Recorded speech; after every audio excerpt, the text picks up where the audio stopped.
Every once in a while, I reach the end of a chapter within my spiritual journey, process, transformation, wisdom, grounding, practices. All right, there's so many different words.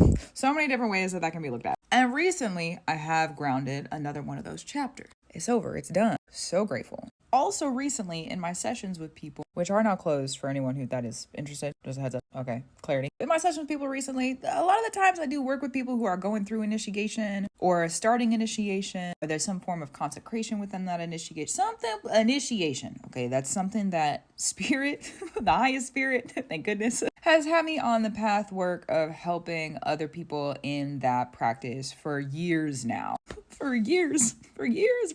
I'm a child in this world. It always surprises me when I'm helping people who are not around my age or are going through different stages. It just always surprises me how young I am. Anyways, not to get too deep into that. Moving on. Spiritual initiation is different than the consecration of that initiation. There must be an activation for the initiation, and there must also be a consecration. You cannot go through initiation and not have both. A lot of the people that I have worked with in the past, and that was so aggressive. Oh my God, let me calm down.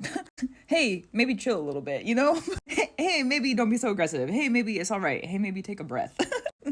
Anyways, hey, at least I can laugh about it. You know what? Take a step back. Okay. A lot of the times when I'm meeting people in that journey, it is some form of activation, or they've already been within the activation and just need to become aware of the fact that that is the path that they are on. And they've already been doing the work for years and years and years, which very similar to my own initiation activation. There is a defining moment in my life where I then became active within the work, and I really was disciplined. I picked it up of my own accord, started working in it by myself. I didn't have anybody to teach me. I didn't have anybody to reach me. I was reading books and I was meditating, and I was studying on my own, but I didn't have a community or people around me. This TikTok stuff didn't exist back then. This TikTok spiritual thing, it wasn't around. It wasn't here. That's weird. God, am I old now? Is that what that means? Oh no. Just kidding. I love getting older, dude. I found gray hairs the other day. So happy about it. Anyways, there was a defining moment. Getting back to the point, there was a defining moment where I picked it up and I was in the work by myself. And then there was another defining moment where a spirit called on me. And I talk about this sometimes where I'm called by the spirits. I get called by the spirits, or the spirits put a calling on me. And so I got to get up and I got to go do the work. Put a call on me, got to get up, got to go do the work. That's a part of my responsibility. That's a part of my path. That's a part of the way that I have consecrated the initiation that I have been through. True. So discern for you how that might work within the story that you have lived and the experiences that you have. Also relevant because you are a human who has a story and has experiences, and that is a spiritual thing. So create through it how you need to. I had a question come up on my YouTube, and this was probably a month and a half, 2 months ago at this point. And I started a whole series over there about spiritual initiation, kind of stemmed from this question. But the question in its essence, or what it boiled down to, is what do you mean when you say you get a calling, or when you have a calling put on you? And that, I guess, would be the difference with spiritual work, where you're not necessarily called by the spirits, but you're activating it by yourself. And if the spirits call on you. If you're doing it by yourself and you're just creating and that's just what it is, you're not waiting for anything. You're just going and you're making and you're doing and you're being in the spirit and you're practicing and you're studying and you're in your disciplines, and that's just what it is. I didn't ask for that calling to be put on me. I kind of did indirectly. I was meditating and fasting and I was doing a lot of work. Okay. I was heavy in it. I was transforming my life. I was quitting jobs left and right to make sure that I could get my purpose up and running and doing it was a crazy time. I was a crazy kid. Okay. I was a crazy wild child. Always have been, probably always will be. Okay. Defiant, rebellious is a part of my spirit. It's part of my nature.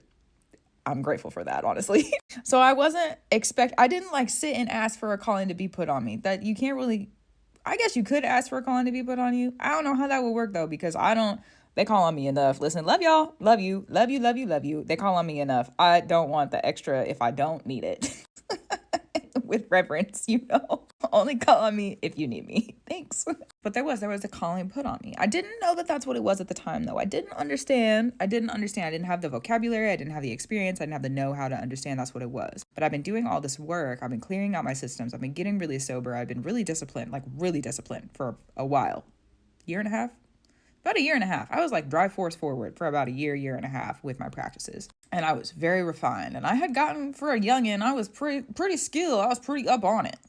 Yeah, in the work. It was good. And then there was this vision that I got. And I remember before I had the vision, there was like a whole bunch of ravens that were around me. There was a whole bunch of like natural, like nature things that were happening that really pushed me towards this experience also, because I had traveled to go and receive this vision as well. So literally like a spirit journey, sort of, kind of, maybe not from any sort of particular practice or space, but it was a journey that was spiritual. Like it was like nature was pushing me in a direction, and I said, yeah, I'll go do that. I had a vision of a natural disaster coming to hit where I was when the news was saying it was gonna go somewhere else. And in my vision, I tried to push it in the other direction so that it didn't hit where I was and where everybody else said it was gonna go on the maps, okay? But in my vision, I couldn't do it. It was like a magnet. It just kept going back to where I was on the map. And I was like, let me get out of town then. I'm gonna leave. So I did. And I went camping, and I had this great vision, this grand vision came through. Like I said, at the time, I didn't have the vocabulary. I didn't understand that was like a calling. I didn't understand that I was being called to something. I was just following the steps. I was like, yeah, of course, this makes sense. This is my heart. This is what my heart wants. This is where I want to be. This is what I want to do. Of course, this is where I'm going to go then. Duh.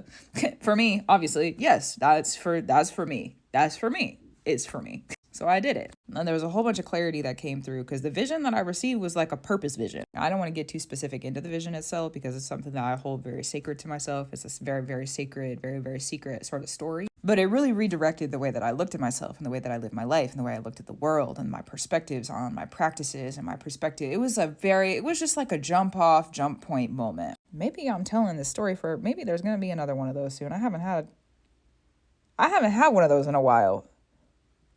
Okay, valid. I'll revere it. Let him hear it. That's true. Okay. Interesting. I'm gonna have to sit with that on a personal level. I haven't told the story in a long time. Interesting. Sounds a little schemy. Why am I talking about it? What's about to happen for me? Interesting. Okay, moving back into the story though. After continuing to things got serious after that vision. There was things got serious. More life changes, more life rearranges. Things just got more serious. It was like, time to ground this now. Time to be serious about it. Not that I wasn't serious in it already, but now there was the spirits involved. The calling put on me, the spirits involved. So I've nurtured that relationship. Going back to the question that I got on my YouTube channel a while ago about what does it mean to be called into something. I've nurtured my relationship with certain spirits and also just the spirits generally through the years. And I know for me, because of the way that I started, activated, and have also consecrated the initiation I've been through, if I am called to something now, because it was a part of the initiation experience for me, I gotta get up. If I'm called to something, if I can feel the preparation work, and I've been talking about spiritual preparation. I took a break from the internet for like a week. I needed a break, okay? But before that, prior to that, I was talking about spiritual preparation work and how there's a lot of people going through spiritual preparation work right now. We don't get prepared for no reason. Why do you feel like you need to do all this stuff for no reason? That sounds silly to me. That sounds maybe like a waste of time. I'm not going to go prepare myself if it's not for something else. Hello. Okay. I don't like the hurry up and wait game. No thanks.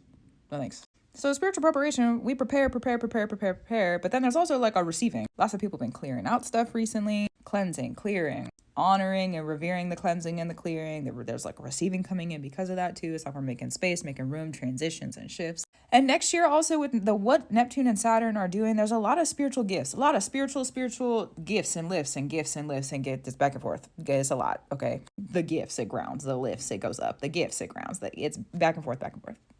Valid. So when I say I'm called, that means I prepared myself to make the long TLDR, to make the long story short. If I say that I'm called to something, I have done the preparation work. I am in preparation. I'm already prepared. I've already got it together.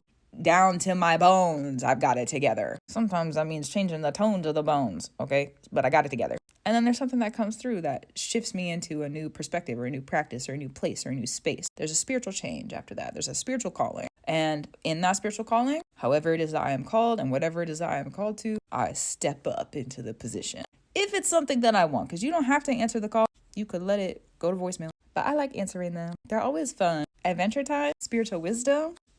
Let me go face the darkness and face my fears. Yes, thank you. Spiritual callings.